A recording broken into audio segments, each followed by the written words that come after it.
Dear students, आज जो हम बात करने जा रहे हैं बहुत ही इंटरेस्टिंग है। आज हम बात करेंगे बहुत ही जनरल से टॉपिक पे और ये सोचने वाला टॉपिक होगा कि क्या वो पॉइंट था, कैसे ब्रिटिशर्स ने पूरे के पूरे इंडिया को एडमिनिस्ट्रेटिव पॉइंट ऑफ व्यू से अपने अंडर में कर लिया। मैं बात करने जा रहा हूं उस इंसिडेंट्स की या उन सीरीज ऑफ इंसिडेंट्स की जहां पर ब्रिटिशर्स इतने ज़्यादा पावरफुल हो गए कि जितने भी हमारे देश के राजा थे सारे उनके अंडर में चले गए। क्या ये अचानक से हुआ या फिर इसमें काफ़ी लंबा टाइम लगा? आपने कई बार ऐसा स्टेटमेंट सुना होगा कि 200 साल तक ब्रिटिशर्स ने हम पे रूल किया। तो ये जो 200 साल है, ये तो तुम्हें पता है 1947 में हमें आज़ादी मिली, लेकिन 200 साल की शुरुआत कब से हुई? अगर कैलकुलेट किया जाए तो 1747 से।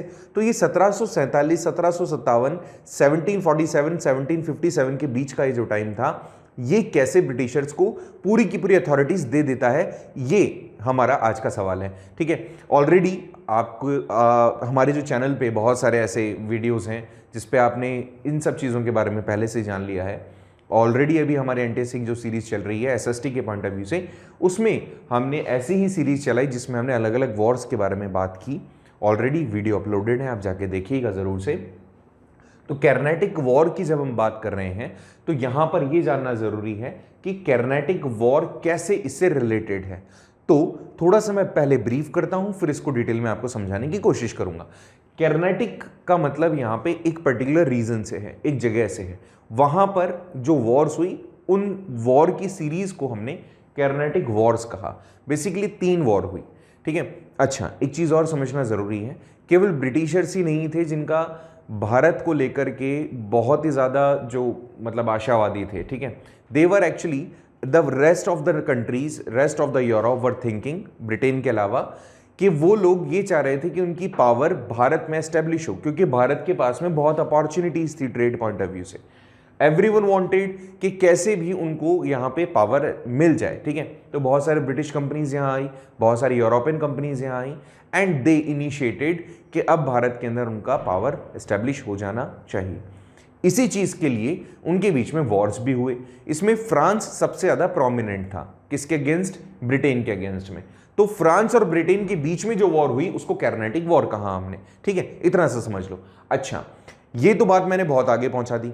क्यों ना मैं शुरुआत करूं इसकी कि सबसे पहले कौन आया, कैसे इसका डिस्कवरी हुआ, भारत तक ये लोग कैसे पहुंचे। तो देखो भाई, बहुत ही सीधा सा एक किस्सा है कि जब ट्रेड कमोडिटीज एक्सचेंज हो रही थी तो वर्ल्ड के अंदर बहुत सारे लोगों ने कमोडिटीज को एक्सचेंज करना शुरू किया और वो प्लेस टू प्लेस मूव करते थे। सिल्क रूट भी आप जानते हैं, आपने पढ़ा है ऑलरेडी। तो भारत लोग जान चुके थे, बट अगर आप लैंड एरिया से होते हुए जाते हैं तो बहुत सारे barriers you need to face. ऐसे में लोग चाह रहे थे कि वो सी रूट उनको मिल जाए, सो दैट क्योंकि वो शिप में बहुत सारा जो सामान है वो लोड कर सकते हैं और फिर अपनी कंट्री पहुंच सकते हैं। तो पीपल, उस टाइम पर इतने गैजेट्स भी नहीं थे, तो लोगों ने क्या किया, अटेम्प्ट करना शुरू किया कि कैसे वो सी रूट डिस्कवर करें, क्योंकि भाई समुद्र में जाने के बाद तो आपको क्या ही पता चले। ऐसे में सबसे पहली शुरुआत की गई कोलंबस के थ्रू। ठीक है, it was the time of 1494। Spain के थे, they wanted to discover India, but मतलब कोइंसिडेंटली आप कह सकते हो, एक्सीडेंटली आप कह सकते हो कि उनको अमेरिका मिल गया। मतलब वो अमेरिका में चले गए, उनको ढूंढना था इंडिया, पहुंच गए कहाँ? अमेरिका में। तो कोलंबस की खोज किसने की? अमेरिका के लिए कहा जाता है, लेकिन खोजने निकले क्या थे? इंडिया।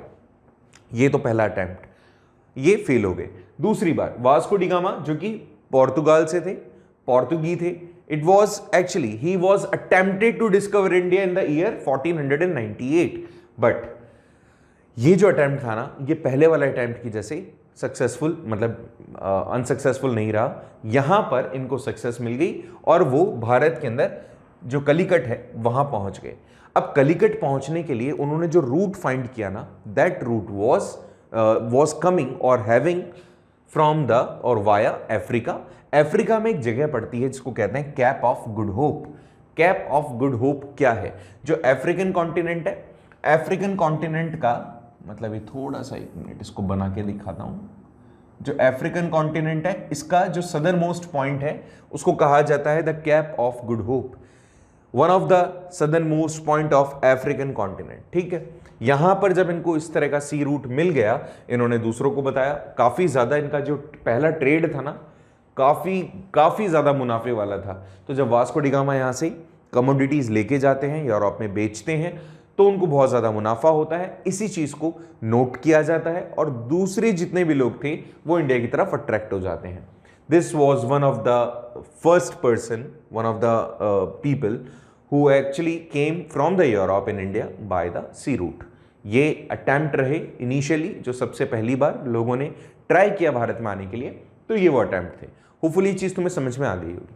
इसके आगे देखते हैं, समझने की कोशिश करते हैं आगे क्या हुआ। अब ये थोड़ा समझो, the sequence of establishment of European companies. ये वाला क्वेश्चन एक बार पूछा भी गया, याद रखना, ठीक है।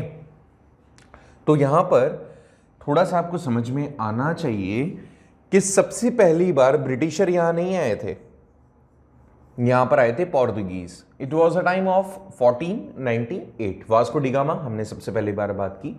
उसके बाद में यहां पर धीरे धीरे इनके सेटलमेंट्स बनने लगे। फिर आए ब्रिटिशर्स, जिसको आप इंग्लिश भी बोल सकते हो, इंग्लिश मीन्स ब्रिटिशर्स या इंग्लैंड।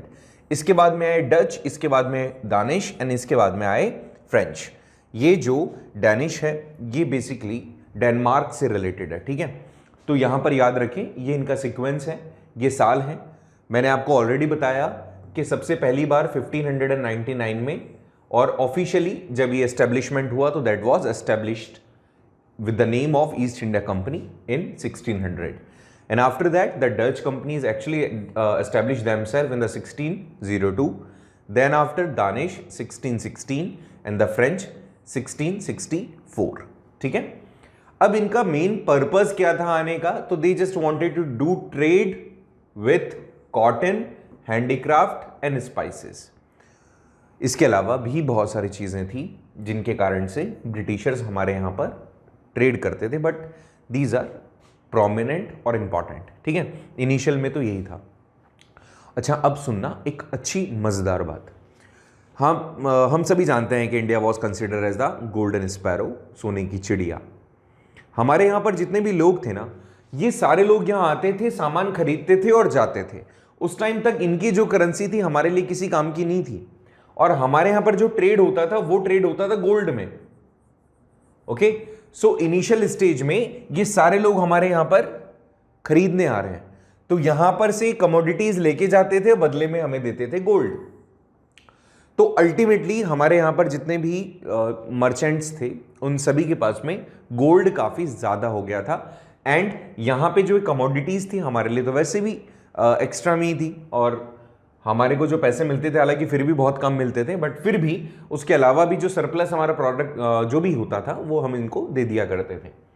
तो आ रहा क्या है गोल्ड, जा रहा क्या है कमोडिटीज जो ऑलरेडी हमारे पास में एक्सेस है, सो दैट यहां पे हमारे पास में इतना गोल्ड हो गया कि we were considered as golden sparrow.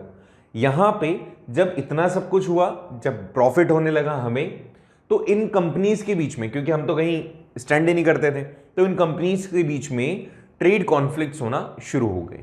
लगातार इनके बीच में कॉन्फ्लिक्ट्स स्टार्ट हो गए। अच्छा, अब ये जो कॉन्फ्लिक्ट थे ना, ये केवल ऐसे नहीं था कि भी तू नहीं खरीदेगा मैं नहीं खरीदूंगा, वो वॉर लाइक सिचुएशंस तक पहुंच गए। कैसे, देखिए, सबसे पहली चीज, इन सब में सबसे ज्यादा वीक जो थे वो थे डेनमार्क और नॉर्वे वाले, जिसको हम दानिश कहते हैं। ये लोग क्या थे, बहुत छोटे पैमाने पे काम कर रहे थे, तो इनको तो फाइट से मतलब ही नहीं था। भाई ठीक है, हम भी ट्रेड कर रहे हैं, तुम भी कर रहे हो, हमें नहीं करने दोगे, ठीक है भाई हम नहीं करेंगे। इस तरह के लोग थे। इसके बाद में कौन बचे, चार। कौन बचे, चार। कौन कौन से थे, देखिए, यहां पर बचे पोर्तुगीज, ब्रिटेन वाले, डच और फ्रेंच। अब ये जो डच थे ना, ये भी बेचारे बड़े सीधे थे। अभी देखो इनके बारे में बताता हूं आपको मैं।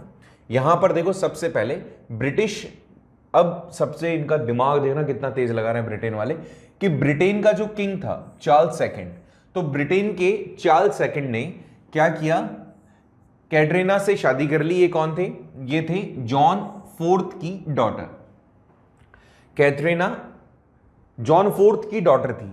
Portugal king John fourth, his daughter was Katrina. इनसे शादी किसकी हुई, चार्ल्स सेकंड की। मैरिज अलायंस था, और मैरिज अलायंस है तो ऑटोमेटिकली अब पोर्तुगीज क्या करेंगे, चार्ल्स सेकंड की बात मानेंगे। तो चार्ल्स सेकंड ऑलरेडी यहां पर जो ट्रेड सेटलमेंट्स लेकर के बैठे थे, पोर्तुगीज भी उन्हीं के अंडर में आ गए। मतलब कॉन्फ्लिक्ट नहीं होगा, जैसा भाई साहब कहेंगे वैसा ही माना जाएगा। ये बात यहां पर कंसीडर कर ली गई। तो अल्टीमेटली यहां पे पोर्तुगीज इस ट्रेड वॉर से अलग हो गए। क्यों? बेटी बेहादी भैया आप तो। इसके बाद देखो डच का समझना, डच की जो प्रेजेंस थी इंडिया में डिक्लाइन होना शुरू हुई जब इनकी विचारों की क्या हुई, लड़ाई होना शुरू हो गई भारत के राजाओं के साथ में। उसमें सबसे बड़ी जो लड़ाई हुई थी वो हुई थी त्रिवेंकोर के जो राजा थे उनके साथ। अब यहां पर इस बैटल का नाम था बैटल ऑफ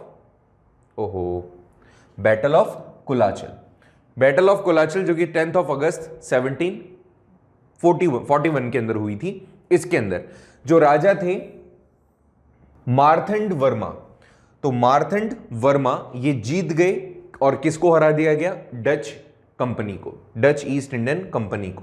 ठीक है, इनको हराने के बाद में यहां से डच को कर दिया गया बाय बाय। इतना सा समझो कि पोर्तुगीज तो शादी के कारण निकल गए और जो डच थे वो एक बैटल हार के चले गए भारत के राजा से। त्रिवेंकोर पड़ता है बेटा अपने साउथ में। ठीक है, अब देखो आगे। अब डच भी बाहर हो गए, अब बची दो पावर। ठीक है, देखो यहां पर पोर्तुगीज बाहर, दानिश वाले जो थे वो बहुत ही ज्यादा छोटे थे और डच वाले भारत के राजा से हार गए थे। अब इनका धीरे धीरे जो टेरिटरीज थी वो डिक्लाइन की ओर बढ़ गई। अब सुनो, जब डच भी ट्रेड वॉर से बाहर हुए, अब दो सुपर पावर्स यहां रही, दो पावर यहां रह गई भारत के अंदर। एक था ब्रिटेन, एक था फ्रांस। अब ब्रिटेन और फ्रांस ऑलरेडी एक दूसरे के दुश्मन हुआ करते थे। क्यों होते थे वो भी याद रखना। यूरोप के अंदर एक टेरिटरी पड़ती है, ऑलरेडी क्लास 9th के अंदर आपने पढ़ा है, ऑलरेडी 10th के अंदर भी आपने इसको पढ़ा है, यूरोपियन, जब हम पढ़ रहे थे नेशनलिज्म यूरोप वाला। तो वहां पे ऑस्ट्रियन एम्पायर हुआ करता था, जर्मनी के जब आप नीचे देखेंगे तो ऑस्ट्रियन हंगरियन एम्पायर, उसी टाइम ड्यूरेशन की बात है। वहां पे जो ऑस्ट्रियन किंग थे उनकी डेथ हो जाती है और अब ये कॉन्फ्लिक्ट होना शुरू होता है कि उस टेरिटरी को कौन ऑक्यूपाई करेगा। इधर देखा जाए तो फ्रांस है, ऊपर देखा जाए तो ब्रिटेन है। तो ऑस्ट्रियन टेरिटरीज को ऑक्यूपाई करना था, अब इसके लिए कॉन्फ्लिक्ट होना शुरू हो गया। कॉन्फ्लिक्ट ब्रिटेन एंड फ्रांस के बीच में था कि ऑस्ट्रियन टेरिटरी को कौन ऑक्यूपाई करे, और इस लड़ाई का इंपैक्ट आपको भारत में भी देखने को मिलने लगा। कौन से रीजन में? कर्नाटिक रीजन में। कर्नाटिक रीजन ये वाला रीजन है, प्लीज इसको बिल्कुल भी ऐसा ना समझें कि कर्नाटका वाला रीजन ही कर्नाटिक रीजन है। नो, कर्नाटका वाला रीजन कर्नाटका है, that is Carnatic. Got it. Carnatic क्या पड़ता है? कर्नाटिक रीजन वो रीजन है बेटा जो पेनिसुलर प्लेटोज वाला है, south of Indian region, obviously eastern Ghats और बे ऑफ बंगाल के बीच का, eastern Ghats and Bay of Bengal के बीच का जो लैंड मास एरिया है, that is consider as Carnatic region. Please इसको याद रखना जरूरी है, इसको थोड़ा सा अच्छे से आप याद रख लीजिएगा। कर्नाटिक रीजन कौन सा है बेटा? कर्नाटिक रीजन ये वाला है, प्लीज इसको अच्छे से समझ जाएं। ठीक है, चलिए बहुत अच्छे। अगर आप ये चीज समझ गए हैं तो ये भी समझ जाएंगे कि यहां पर ये दो ही पावर थी अब जो प्रोमिनेंटली इस बात के लिए अडिग थी कि हमें पूरा का पूरा इंडिया अब ऑक्यूपाई करना है फॉर ट्रेड पर्पस। आ जाइए, जब कर्नाटिक रीजन की हम बात करते हैं तो इसके अंदर उस टाइम पर निजाम ऑफ हैदराबाद का क्या था? कंट्रोल था। निजाम ऑफ हैदराबाद का कंट्रोल था। Got it. चलो, निजाम ऑफ हैदराबाद के कंट्रोल में क्या था? पूरा का पूरा कर्नाटिक रीजन। तो यहां की जो सल्तनत थी ये पूरी की पूरी निजाम ऑफ हैदराबाद के पास में लीगली थी। अब दिक्कत क्या होती है, जब तक निजाम यहां से हटता नहीं है, जब तक उसको यहां से हटा नहीं दिया जाता है, सबको किसकी बात माननी पड़ती है? निजाम की। अब ऐसे में क्या हुआ, सिचुएशन थोड़ी सी कॉम्प्लिकेटेड हो जाती है। देखिएगा क्या है, 3 वॉर छिड़ जाती है आपस में इनके, और इन तीनों के अंदर ही 2 पक्ष होते हैं, एक तरफ होता है ब्रिटेन और एक तरफ होता है फ्रांस। ठीक है, इसमें जो निजाम होते हैं वो भी बिल्कुल हत्थे छड़ते हैं इनके। अब कैसे क्या हुआ उसके लिए तो हमें भैया तीनों ही वॉर को पढ़ना पड़ेगा। अगर मैं एनटीएससी के पॉइंट ऑफ व्यू से बताऊं तो इन वॉर के बारे में आपसे नहीं पूछा जाएगा, लेकिन इसकी कुछ ट्रीटीज हैं जो ऑलरेडी आपको पढ़नी पड़ेगी और ऑलरेडी आप पढ़ भी चुके हैं, जैसे इनके बीच में एक वॉर के बारे में भी हम पढ़ेंगे, बैटल ऑफ प्लासी, आपने पढ़ा होगा, ठीक है। नहीं पढ़ा है तो हमारे यूट्यूब लेक्चर जरूर देखिएगा, उसका इसमें जिक्र है। तो कहीं ना कहीं ये इंटरकनेक्टेड होंगे, और क्योंकि एक तरीके से हम ये जो लेक्चर पढ़ रहे हैं हमारे नॉलेज को इंक्रीज करने के लिए और थोड़ा सा बैकग्राउंड को पता करने के लिए पढ़ रहे हैं, ठीक है। अच्छा, इसको पढ़ाने से पहले थोड़ा सा मुझे ये भी तुम्हें बताना जरूरी है कि हमारी जो वॉर हुई थी उनका सीक्वेंस क्या था। अब देखो, थोड़ा सा गौर करो आप, शुरुआत में जब मुगल्स के साथ हमारी वॉर हुई, इस टाइम ड्यूरेशन के अंदर बात करें, औरंगजेब वाले टाइम ड्यूरेशन में बात करें, तो मुगल्स को ये पावर थी कि वो पूरे भारत को कंट्रोल कर सकते थे, लोग उनकी बात मानते थे। तो अंग्रेजों को हराना, एंग्लो मतलब जो ब्रिटेन वाले हैं, उनको हराना आसान था। बट उसके बाद में ये जो 3 वॉर हुई ना, इन तीनों वॉर ने सिचुएशन पूरी तरीके से बदल दी, ठीक है। इन तीनों वॉर ने सिचुएशन बदल दी। अब देखो, एक बार यहां पर थोड़ा सा फोकस तुम्हें करना पड़ेगा। देखो, ये थर्ड कर्नाटिक वॉर को और ये बंगाल वॉर को अगर आप गौर करोगे तो ये दोनों पैरेलल एक साथ चल रही है, दिख रहा है, ये दोनों पैरेलल एक साथ चल रही है। और इसके अंदर ही मेजरली इसके अंदर ही सिचुएशन बहुत कॉम्प्लिकेटेड हो गई थी। और एक तरीके से जैसे मैंने आपको बताया कि ऐसा क्यों कहा जाता है 200 साल तक राज किया, लगभग 200 साल बोलते हैं ये, 200 ईयर्स। तो ये जो 200 ईयर्स का टाइम ड्यूरेशन है, 1947 हम जो बोलते हैं ना, इससे 200 साल अगर पहले जाएंगे तो 1747 आना चाहिए वैसे तो, लेकिन ये वाले 57 की बात करता है यहां पे, इस वाले की। तो ये जो थर्ड कर्नाटिक वॉर है और ये जो बंगाल वॉर है, यही है हमारे एक तरीके से सबसे पहले ब्रिटेन के अंडर में आने की सिचुएशंस। सबसे पहली बार we have through these wars, हम सबसे पहली बार उनके अंडर में हुए, और यहीं से शुरुआत होती है ब्रिटेन के डोमिनेशन की ओवर द इंडियन टेरिटरीज। चाहे आप बंगाल वॉर को कह दो, चाहे आप कर्नाटिक वॉर्स को कह दो। तो इसीलिए ऑलरेडी हमारे चैनल पर इन सभी वॉर्स के वीडियो डले हुए हैं, हालांकि सभी के तो नहीं है, अभी मराठा वॉर्स के हैं, अगर आप देखेंगे तो मराठा के हैं। और हम इसके आगे ऑलरेडी पढ़ेंगे, कल हम पढ़ेंगे मैसूर वॉर, तो ऑलरेडी आप मैसूर वॉर के बारे में भी जान जाएंगे। इसके बाद में इसमें से 1857 का रिवॉल्ट जो है वो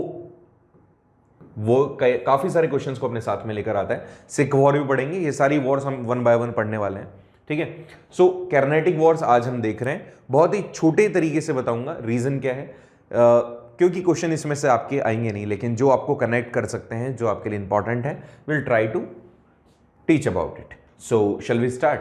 तो सबसे पहले हम देखते हैं फर्स्ट कर्नाटिक वॉर।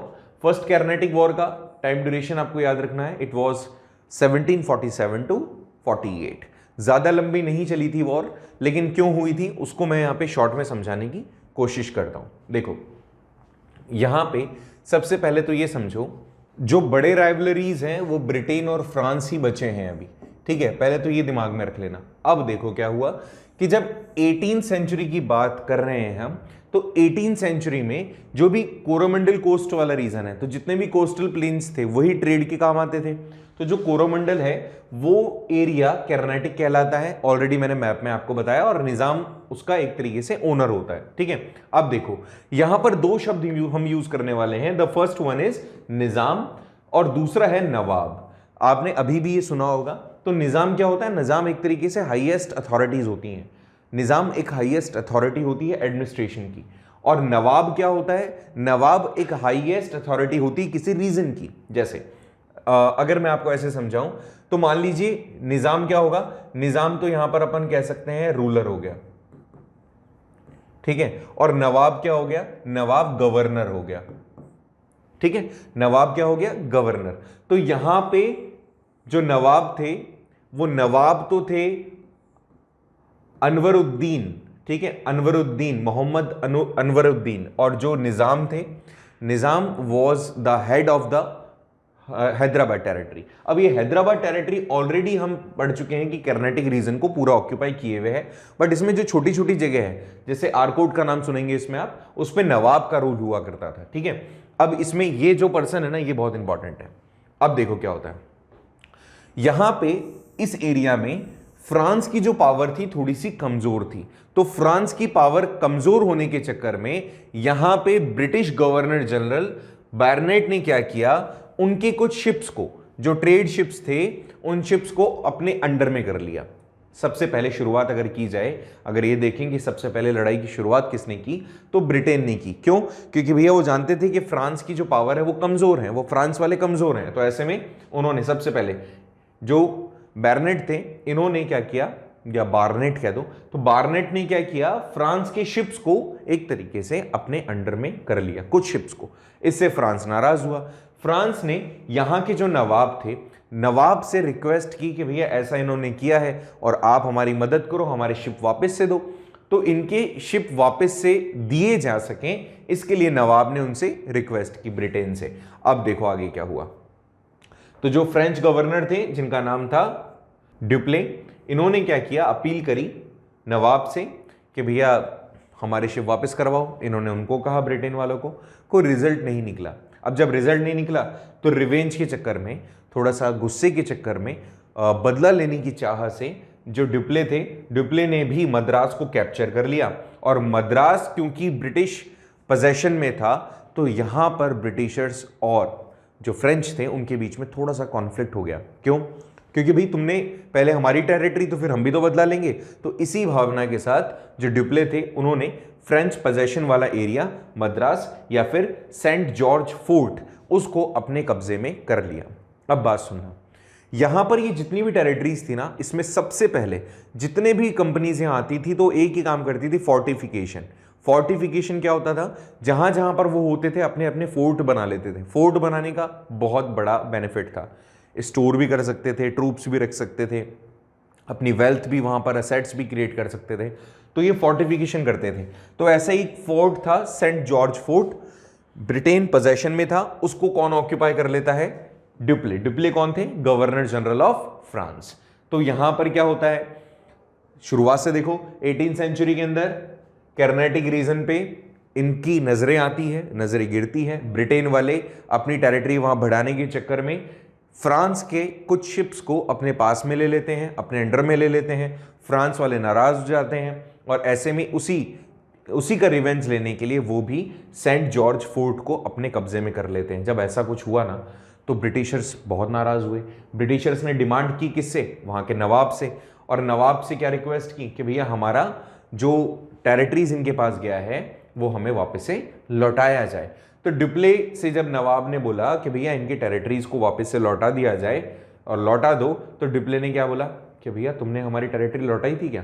तो ड्यूप्ले ने बोला कि भैया हम तो नहीं मानते, हम तो ऐसा नहीं करेंगे। तो जब ड्यूप्ले ने मना कर दिया कि हम आपकी बात नहीं मानेंगे, तो ऐसे में जो नवाब था वो गुस्सा हो गया कि मेरी बात मना कर रहे हो तुम, और यहां पे वॉर होना शुरू हो गया। इस वॉर का नाम था सेंट थॉम या फिर सेंथोम का वॉर। इसको कई जगह पर अधियार का युद्ध भी कहा जाता है, द बैटल ऑफ अधियार। अधियार क्या है बेटा? एक रिवर है, क्योंकि उस रिवर के पास में लड़ाई हुई थी इसलिए इसका नाम बैटल ऑफ अधियार भी है, जो कि हुई थी 1748 में। ठीक है, कब? अक्टूबर में। तो इतना सब कुछ हो गया। अब कौन कौन लड़ रहा है इधर? यहां पे देखो फ्रांस वाले हैं और दूसरी तरफ है नवाब। अब तुम्हें यह सोचना चाहिए कि ब्रिटेन क्या कर रहा है इसमें? ब्रिटेन तो मजे ले रहा है। ऐसा ही हुआ। यहां पर क्या किया गया, वो बैकग्राउंड से इनको सपोर्ट कर रहा है, लेकिन वो डायरेक्टली अपना नुकसान नहीं कराना चाह रहा। तो यहां पे नवाब ऑफ आरकोट या जो नवाब थे, उन्होंने क्या किया, लड़ाई कर ली किससे? फ्रांस से। लेकिन फ्रांस जीत गया। अच्छा, एक और चीज पता है, इनके पास केवल 1000 सैनिक थे और इसने अपने 10,000 सैनिक भेजे थे इनको हराने के लिए, बट ये 1000 सैनिक इन पे भारी पड़ गए। ठीक है, हालांकि और दूसरे पावर्स ने भी इनको सपोर्ट किया था। ठीक है, मॉरिशस के जो पावर्स थे, मॉरिशस के जो गवर्नर जनरल थे, वो भी इनके सपोर्ट में थे।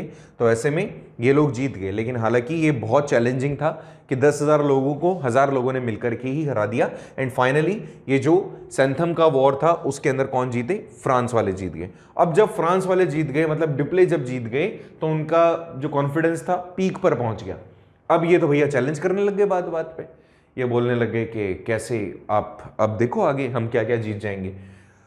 यहां पे जो नवाब है वो जब हारे, तो हारने के बाद में एक इस तरह का माहौल क्रिएट हो गया कि फ्रांस भी कुछ है। अब तक क्योंकि ब्रिटेन के पास सबसे ज्यादा टेरिटरीज थी, but now the France was on in the actually list के जो पावर गेन कर सकते थे।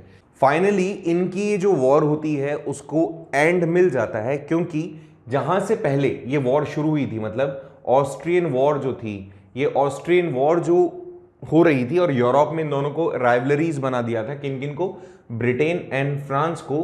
तो ऐसे में इनकी जो वॉर थी उसका एंड हो जाता है, बिकॉज ऑस्ट्रियन वॉर का एंड हो जाता है। तो जब ऑस्ट्रियन वॉर का एंड हुआ तो यहां पर कर्नाटिक वॉर का, फर्स्ट कर्नाटिक वॉर का भी एंड हुआ।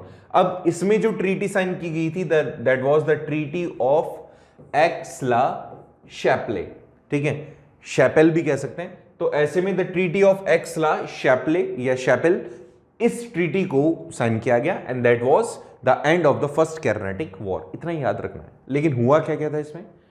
अब जब पीस ट्रीटी है तो ऑब्वियसली कुछ लेन देन तो होगा ही। तो फ्रांस ने बोला ठीक है भैया, हमने जो तुम्हारी टेरिटरीज को ऑक्यूपाई किया था, जिसमें सबसे पहली और इंपॉर्टेंट टेरिटरी थी सेंट जॉर्ज फोर्ट, वो हम आपको वापस दे देते हैं। ब्रिटेन वाले खुश। यहां पर लेकिन इनकी जो प्रेस्टीज थी, ड्यूप्ले की जो प्रेस्टीज थी, पावर थी, अब ये देने वाले बन गए ना भाई, तो इनकी जो पावर थी वो बढ़ गई थी। और ऑलरेडी क्योंकि नवाब को हरा चुके थे तो उस जगह पर, उस एरिया में इनका पावर था, उसका लोहा सब मान चुके थे। अब इनको चैलेंज करने वाला कोई नहीं था। ऐसे में ये देने वाले हैं। इन्होंने ब्रिटेन को वो टेरिटरीज लौटा दी। ब्रिटेन भी एग्री हुआ कि भैया आपसे हम लड़ाई नहीं करेंगे। इस तरह से फर्स्ट कर्नाटिक वॉर का एंड हुआ। छोटी सी वॉर थी, समझ में आ गया होगा तुम्हें वैसे तो। अब देखो इसके बाद क्या हुआ। अब इसके बाद में टाइम ड्यूरेशन का थोड़ा सा ध्यान रखना। 1746 की हम बात कर रहे हैं। 1746 के पहले मैंने आपको बता दिया कैसे इनके बीच में टेरिटोरियल वॉर्स हो रही थी। अब देखो थोड़ा सा अगर आप फोकस करेंगे तो सेकेंड वॉर जो हुई ना वो नेक्स्ट ईयर ही हो गई। देखो बिल्कुल नेक्स्ट ईयर ही। क्यों? क्योंकि ड्यूप्ले का जब पावर बढ़ा, ड्यूप्ले जब जीत गया तो कॉन्फिडेंस तो इस तरह का था, पीक पर था कि भैया अब तो हमें कोई हराने वाला है ही नहीं, अपनिच भगवान है, इस तरह की चीज आ गई उसके दिमाग में। तो ऐसे में उसने सेकेंड वॉर जब मतलब स्टार्ट की तो वो नेक्स्ट ईयर ही कर दी। और इसके बीच में हालांकि उनकी डायरेक्ट लड़ाई नहीं थी, इनके बीच में डायरेक्ट लड़ाई नहीं थी। इन्होंने क्या किया, यहां पे कुछ कंडीशन ही ऐसी हो गई कि इनको वॉर के अंदर एंगेज होना पड़ गया। अब देखो क्या होता है। यहां पर इनके बीच में जो वॉर हुआ वो ये था, मेन इसका कॉज ये था कि हैदराबाद का तो निजाम और जो आरकोट एरियाज थे जहां पे नवाब हुआ करते थे, या कर्नाटिक जो एरियाज थे जहां पे नवाब हुआ करते थे, उन दोनों की डेथ हो गई। और डेथ होने के बाद में ब्रिटिश और फ्रेंच कम्युनिटीज ने एक ग्रुप को सपोर्ट करना शुरू कर दिया। मतलब एक ब्रिटेन वाले तो एक ग्रुप को सपोर्ट कर रहे हैं कि भैया निजाम ये होना चाहिए, नवाब ये होना चाहिए, और फ्रेंच वाले अलग को सपोर्ट कर रहे हैं। वो बोल रहे हैं कि फ्रेंच वाले के नवाब ये होना चाहिए और जो निजाम है वो ये होने चाहिए। ऐसे में दो ग्रुप बन गए और इन दोनों ग्रुप के बीच में फिर एक तरीके से वॉर हो गई। कैसे हुई देखिए। पहले इसका थोड़ा बैकग्राउंड समझो। यहां पर मैंने जो टेबल बना रखी है इसमें वैसे तो मैंने बहुत सारी चीजें क्लियर करने की कोशिश की है, होपफुली तुम्हें समझ में भी आ जाएगी। देखो यहां पे बात कर रहे हैं हम हैदराबाद की और कर्नाटिक रीजन की। कर्नाटिक रीजन में तो मैं नवाब की बात कर रहा हूं, हैदराबाद के अंदर निजाम की बात कर रहा हूं, ठीक है। पहले तो ये समझो, जो हैदराबाद की जो निजाम है, निजाम उल मुल्क, ठीक है, निजाम उल मुल्क, ठीक है, निजाम उल मुल्क। तो आलफ शाह भी कहा जाता है ना, निजाम उल मुल्क आलफ शाह, पूरा नाम यही था। तो ये इनकी डेथ हो जाती है। डेथ होने के बाद में एक्चुअली इनके जो बेटे होते हैं जिसका नाम था नासिर जंग, ठीक है, इनको दावेदार बनाया जाता है। लेकिन नासिर जंग के जो भांजे होते हैं उसका नाम होता है मुजफ्फर जंग। तो मुजफ्फर जंग और नासिर जंग ये दो व्यक्ति होते हैं जो बनना चाहते हैं हैदराबाद के निजाम। ऐसे ही पैरेलल यहां पे जो चंदा साहिब है, ये चंदा साहिब मुगल्स के मतलब एक तरीके से डिसेंडेंट थे। तो ऐसे में जो चंदा साहिब थे उनको मराठा, क्योंकि इन्होंने मराठाओं ने इनको पकड़ रखा था, तो चंदा साहिब को ये क्या कर देते हैं, फ्री कर देते हैं। तो चंदा साहिब आ जाते हैं और वो नवाब की दावेदारी कर देते हैं कि भैया नवाब मैं बनूंगा। अब सुनो, क्योंकि ड्यूप्ले इस टाइम तक जीत चुके थे तो सारी तरफ ड्यूप्ले ये बोलते थे भैया अपनिच भगवान है, अपना ही राज चल रहा है। तो इन्होंने सपोर्ट कर दिया किसको, इधर मुजफ्फर जंग को। जबकि होना क्या चाहिए था, नासिर जंग, क्योंकि उनके बेटे थे, नवाब बनने चाहिए थे, निजाम बनने चाहिए थे, सॉरी नवाब नहीं निजाम बनने चाहिए थे। तो फ्रेंच कम्युनिटीज ने डुप्ले ने स्पेशली कहा कि मुजफ्फर जंग को हम सपोर्ट करेंगे, उधर इधर चंदा साहिब को हम करेंगे। तो जब ऐसा कुछ हुआ तो ब्रिटेन को लगा, इंग्लिश कम्युनिटी को लगा, इंग्लैंड वालों को लगा कि भैया फ्रांस अननेसेसरी अपनी पावर को और बढ़ाने के लिए इनके इंटरनल मैटर्स में इंटरफेयर कर रहा है। सो इन्होंने भी क्या डिक्लेयर कर दिया कि इधर हम नासिर जंग को और इधर मोहम्मद अली को हम सपोर्ट करेंगे इन पर्टिकुलर रोल्स के लिए, ठीक है। निजाम के लिए तो नासिर जंग को और नवाब की टेरिटरीज के लिए मोहम्मद अली को हम क्या करेंगे, एक तरीके से सपोर्ट करेंगे। अब जब ऐसा कुछ हुआ तो इतना सब कुछ होने के बाद में जब वॉर हुई तो ऑलरेडी उन दो कम्युनिटीज के बीच में वॉर होनी थी और हुई भी ऐसी ही, और अननेसेसरी यहां पर इंग्लिश और जो फ्रेंच कम्युनिटीज थी आपस में लड़ बैठी। This time France defeated and Dupleix को बुला लिया गया फ्रांस कि तुम आ जाओ भैया, तुम अननेसेसरी, तुम्हारे जो सर पर है ना अब थोड़ा सा जो जीत है वो तुमसे टैकल नहीं हो पा रही है, तो तुम फ्रांस वापस आ जाओ, ऐसा उनको कहा गया। फ्रांस इस बारी हार गया और एक ट्रीटी साइन की गई, इसको कहा जाता है ट्रीटी ऑफ पौंडीचेरी, ठीक है। पुद्दुचेरी भी इसको अब बोला जाता है, याद रखना, treaty of Pondicherry. It was the time of 1754, जब ये वॉर हुआ ना खत्म, तो इस टाइम पर इनके बीच में जो ट्रीटी हुई उसको ट्रीटी ऑफ पौंडीचेरी कहा जाता है। इसके अंदर ये एग्री किया गया कि फ्रांस अब केवल पौंडीचेरी में मतलब रहेगा, ठीक है। ये याद रखना, इनका जो सेटलमेंट है, सेटलमेंट का मतलब इनको फोर्टिफिकेशन करना जहां अलाउ किया गया था, इनको सेटल किया गया था, इनको बसा दिया गया था कि भाई इससे तुम बाहर काम नहीं करोगे, अब ये वाला टेरिटरीज पूरे आपके अंडर में रहेगी। यहां पर एक और चीज, क्योंकि ब्रिटिश कम्युनिटी ने जो मोहम्मद अली खान को वहां पे सपोर्ट किया था, तो आगे चल करके उनको वहां पर नवाब बना दिया जाता है कर्नाटक रीजन में, और इस तरह से इनडायरेक्टली ब्रिटेन वालों का, ब्रिटेन का कर्नाटक रीजन पे कंट्रोल हो जाता है इनडायरेक्टली।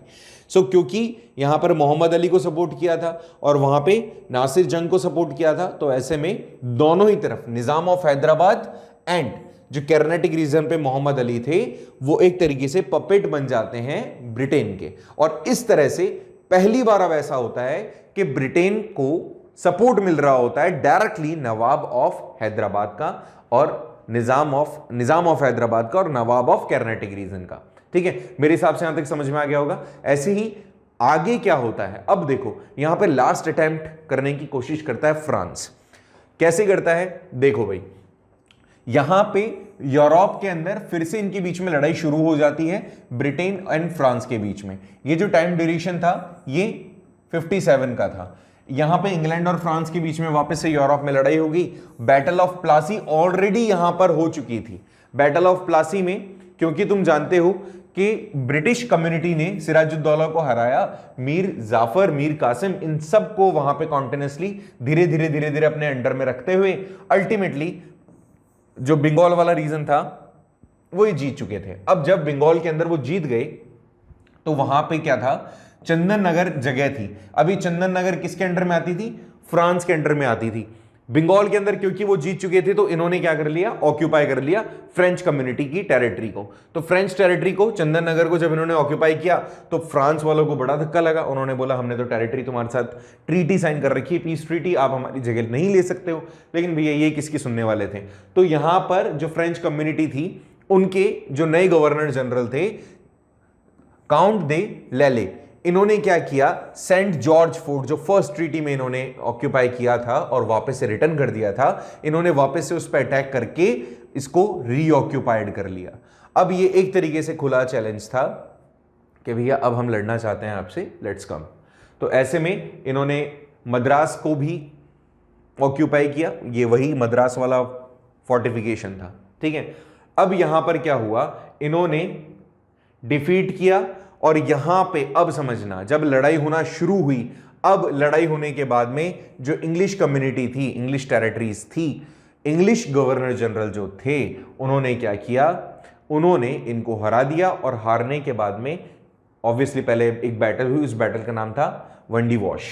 तो वंडी वॉश या वेंडी वॉश बैटल के अंदर 1760 में जो हुई उसमें ब्रिटेन जीत गया और फ्रांस हार गया। जब ऐसा कुछ हुआ ना कि ब्रिटेन ने अब इनको हरा दिया है और अपनी टेरिटरी जो पहले इन्होंने ट्रीटी साइन करके पीस ट्रीटी के अंदर अपने साथ में ली थी, now it was actually they got through the war, जब उन्होंने वॉर के बाद उसको जीता तो अल्टीमेटली इनके ब्रिटेन वालों के जो थॉट्स थे वो बिल्कुल पीक पर थे।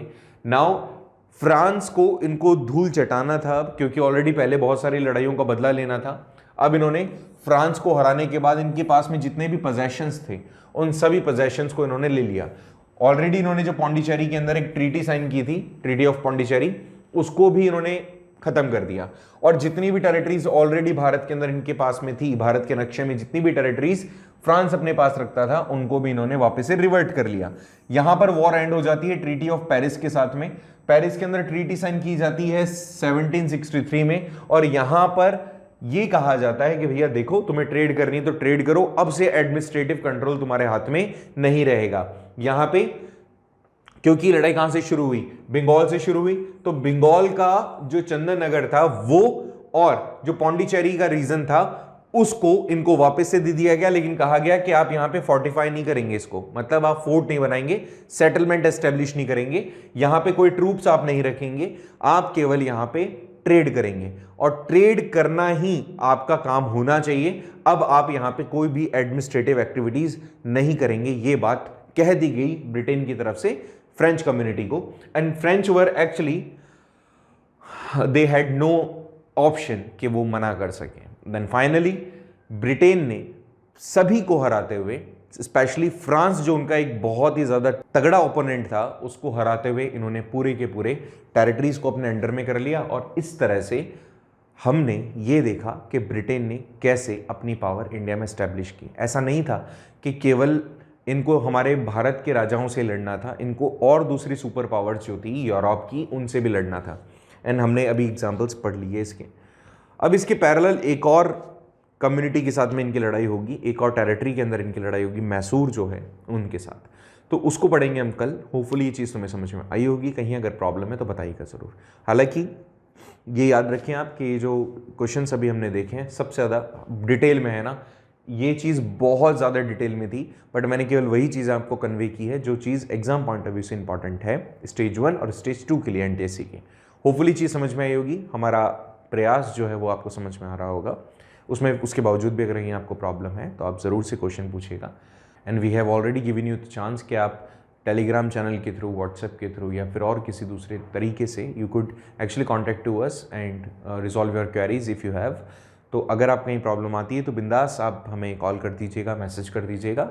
We are here to help you. Okay, so मिलते हैं नेक्स्ट लेक्चर में, इसके आगे डिस्कस करेंगे। अगर कहीं प्रॉब्लम आए तो ज़रूर पूछिएगा। Thank you so much, bye bye, we have a nice day.